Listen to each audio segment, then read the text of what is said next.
what's up everybody? Welcome to another episode with Broke Girls Art School. In today's episode, I will be showing a time-lapse tutorial of how I completed this dog portrait. Yeah, so hopefully you guys can take these techniques and make some portraits of your own. If you have any questions for me, feel free to drop a comment and I'll do my best to get back to ya. Otherwise, don't forget to smash that like button and hit subscribe if you want to see my future content, because that really helps out my channel a lot. So, oh yeah, one more thing. If you'd like to check out my Instagram page for my woodburning and art stuff, it is @BurnBlueArt. And then for my tattoos, it is @SkyBluesTattoos. Let's get started. Alright guys, so I wanted to show at first like a bit of a zoomed out video so you could see what my setup is like. I like to reference my iPad when I'm doing any art really, because it's super nice to be able to zoom in on my photos and make sure I get like maximum detail in there. And I'll tag links in the description box below for all of the different supplies that I'm using. But yeah, if you do art frequently, I definitely recommend getting an iPad because it makes my life so much easier.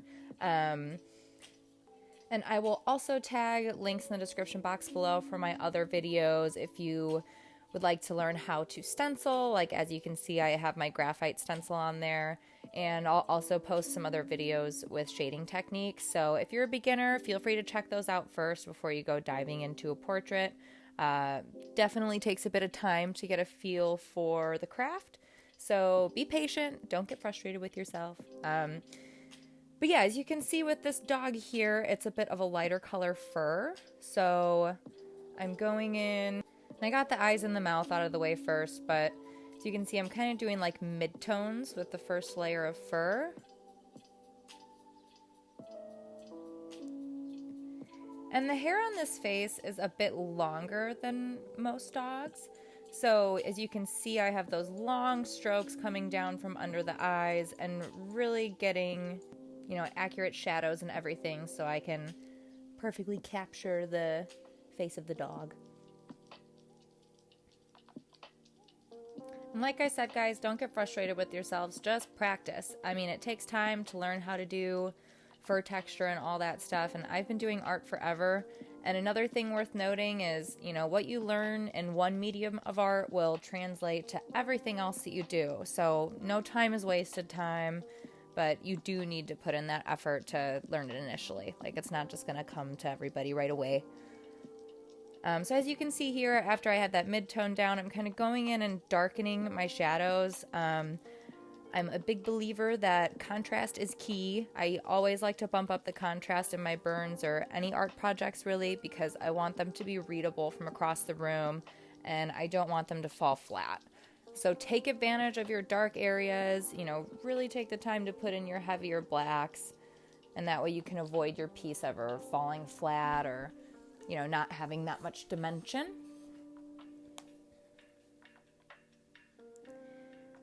Yeah, and for this one, I'm using my round tip shader, as you can see. It depends on what kind of animal I'm doing, what kind of burn it is. I usually use my razor tip transfer shader when I'm doing portraits of people, but I do like this basic round tip for doing fur texture.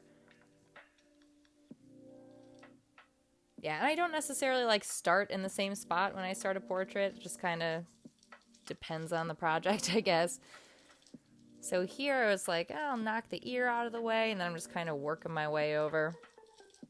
Since this dog's a bit darker, I went in darker initially. The reason I was so light on the other dog is because it's a white dog. But if you know it's going to be, you know, a bit of a darker portrait, then you can just go in a bit darker right off the bat. But you can see I still have good values of contrast. You know, like those blacks in the pupil of the eye and around the eye are still a lot darker than the fur that's surrounding it. And another thing I would recommend investing in, which you guys will see later, is a Dremel tool. I'll tag a link for that in the description box as well. But I really love using the Dremel tool for like final highlights because it gives you a whole extra layer of contrast.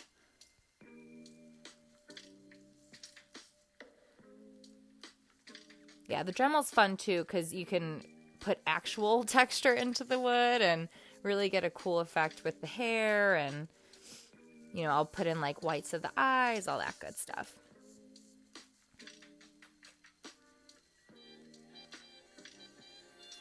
Yeah, I really didn't line much of this piece. You know, if you go up on the side of your shader, like, you can pull a pretty clean line with that. So once you get comfortable with your wood burning tips, then you'll be able to use a select few of them for pretty much everything.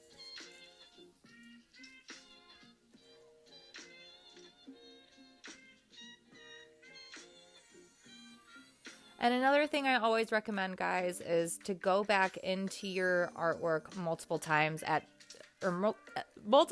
different points. Sorry, I can't talk. But, you know, I'll do a base layer on a project and then I'll go back into it a day or two later, and I always end up finding shadows that I miss or areas of contrast that I want to bump up. And, yeah, I always recommend looking at something with fresh eyes before you decide it's done. So here I'm just getting the fur out of the way on the body. So you can see I'm following those strokes in the direction of the fur and ended up getting a nice effect with it. Again, it looked so cute to me. I loved how one dog was way darker than the other because, yeah, sitting next to each other, they kind of complemented each other nicely. All right, so yeah, going back in again on my lighter colored dog. And here I did grab my liner just to go around the edges. You can see it makes it pop out a lot more from the background. And here I'm just freehanding in some paw prints.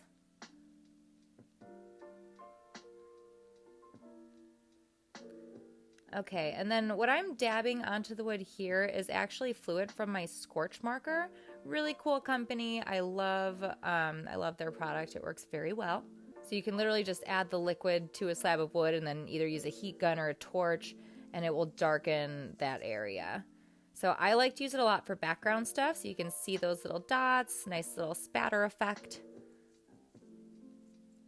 Yeah, and the torch is a really nice, quick way to get a good-looking, simple background.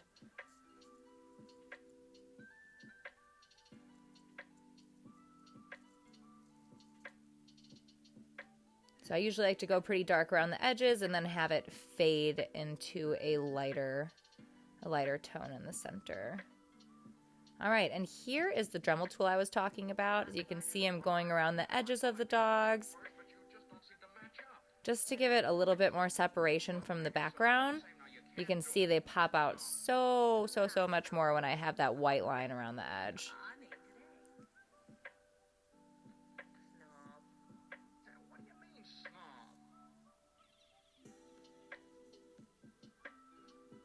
All right, guys, and here you can see the finished product. Like I said, I love how this turned out. These puppies are so cute. And I added some, you can see those white lines in the dog's faces. Those were done with the Dremel tool as well. It's in the eyes and the nose. But yeah, make sure to drop a comment and subscribe. I'd love to know what you guys thought. And if you do some wood burns of your own, I would love to see them. Thanks, everybody. We'll see you next time.